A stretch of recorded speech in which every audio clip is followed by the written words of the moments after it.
ఎంతసేపు ఉన్నామో వాళ్ళని బాధితులను తీసుకురాకుండా డ్రామా చేస్తున్నారు. ఎక్కడ దాచి పెడతారు, ఎంతసేపు దాచి పెడతారు చూద్దాం. ఎంతసేపు నుంచి డ్రామా చేస్తున్నారు.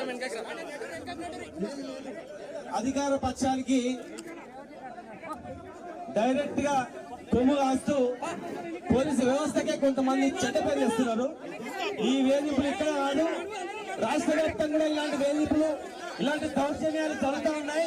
పట్టపగలే హత్యలు జరుగుతూ ఉన్నాయి, పట్టపగలే దోపిడీ జరుగుతూ ఉంది, పట్టపగలే అరాచకం జరుగుతూ ఉంది. ఈ ప్రభుత్వం అరాచకమైనటువంటి ప్రభుత్వం. దీన్ని అంతమందించాలంటే అందరూ సమన్వయం పాటించాలి, అందరం ఒక్కటి కావాలి, అందరం ఒక్కటై ఎదురు తిరగాలి. తమిళనాడులో, అంతకుముందు శ్రీలంకలో, నేపాల్లో ఎట్లా జరిగిందో ఆ పరిస్థితి రాష్ట్రంలో కూడా ఖచ్చితంగా వస్తుంది, దగ్గరలోనే ఉంది.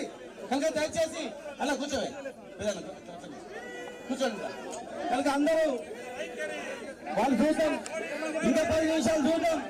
ఆర్టీఓ సంఘం చూద్దాం, కలెక్టర్ గాని, ఆర్టీఓ గాని, ఎస్పీ గాని తక్షణమే బాధితులను ఇక్కడ తీసుకొచ్చి ఆధార పరిస్థితులా లేదనుకుంటే మనమే అక్కడికి పోవాలన్న ఆలోచన చేస్తాం.